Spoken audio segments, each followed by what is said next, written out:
Cyberpunk wasn't supposed to be just another big open world release. It was supposed to be the game. CD Projekt Red's massive follow-up to The Witcher 3, the next generation of RPGs, a living, breathing city built on systems no studio has ever attempted before. But we all heard and saw what happened at launch. And when you compare what was shown in 2018 and 2019 to what we actually got, it's a freaking mess. So how did one of gaming's most ambitious titles turn into one of gaming's most infamous launches? Let's go back to the beginning, to the version of Cyberpunk we were supposed to play. When the 48-minute gameplay reveal dropped in 2018, Night City was alive. We had crowds with purpose, shadows reacted to dynamic lighting, NPCs responded to your presence, your style. Gunplay was like cinematic and even fluid. Driving looked weighty and detailed. Even like small touches stood out, right? Like weaving through a dense crowd, the NPCs reacted. Interior spaces were stacked and full of interactions. And again, NPCs were doing specific tasks instead of just, looping idly by, like doing loop animations that weren't actually, you know what I'm talking about. It really looked like the next generation of open world design.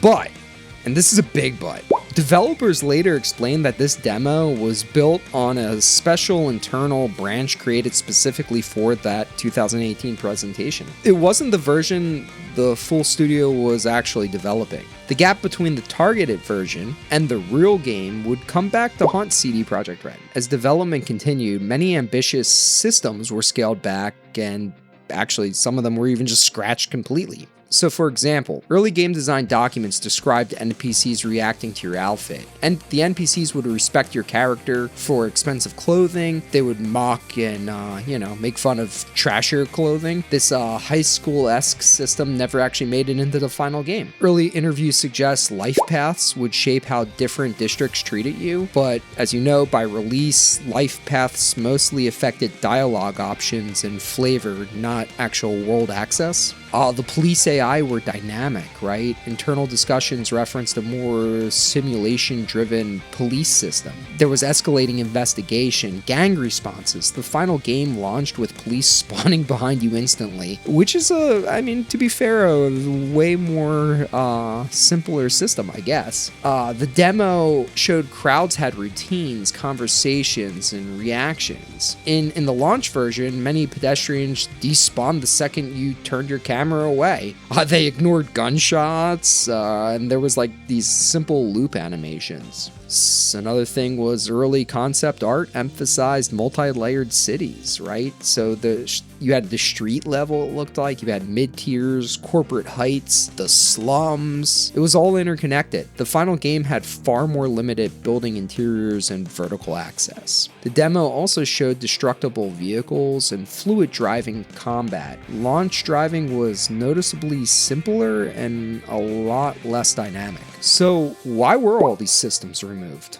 Well, a mix of ambition, hardware limitations, and time. So behind the scenes, Cyberpunk wasn't being built like most open world games. According to the reporting and developer accounts, the engine was being heavily modified during development. The core systems weren't stable for long stretches. The team struggled with communication and shifting of priorities. Many mechanics were prototyped but never fully integrated. Large sections of the game were rebuilt multiple times. And on top of all that, the game still had to run on last-gen consoles. Hardware that simply couldn't handle large-scale AI simulations, dense crowds, or advanced lighting.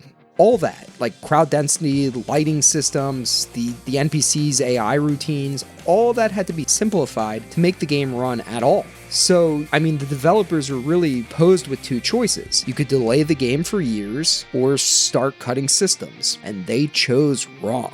But, they were under pressure from management, investors, and marketing, and, cuts began. Very corporate greed, right? They reduced, the verticality. Interior buildings were very simple.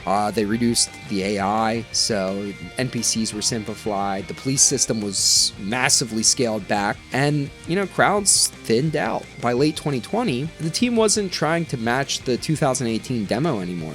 They were really trying to ship a playable game. When Cyberpunk finally launched, everything broke open. And we've all seen the videos, we've played at launch. I'm assuming most of you played it already at launch, but we had horrible textures failing to load, NPCs just teleporting or freezing, just despawning when you looked away. My favorite, cars flying into the air, like those were some top-notch videos right there. Again, like NPCs popping in and out like they're straight out of Harry Potter, police spawning behind you instantly, Avada Kedavra, lighting bugs, missing animations, crashes everywhere. The game felt like crap, right? And it was definitely unfinished and a far cry from the dense reactive world shown in 2018. And as mentioned, that's because the 2018 demo wasn't even a real game. It was a targeted version, a pitch for what Cyberpunk could be. The launch version was the result of deadlines, hardware struggles, and systematic rewrites, and honestly pressure from corporate America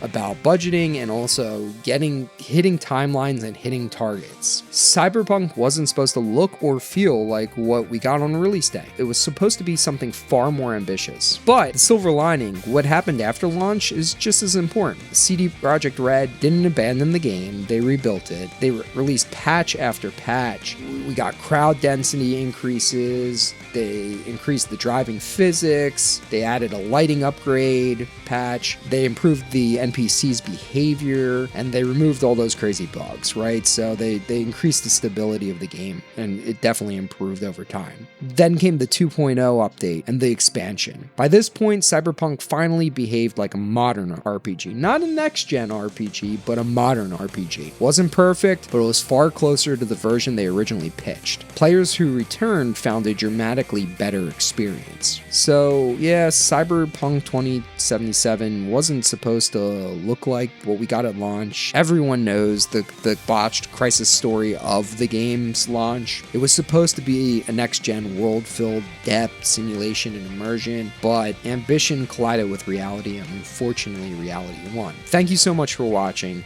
If you want more early development stories on how these games changed before release, all under 10 minutes, consider subscribing. Thank you again.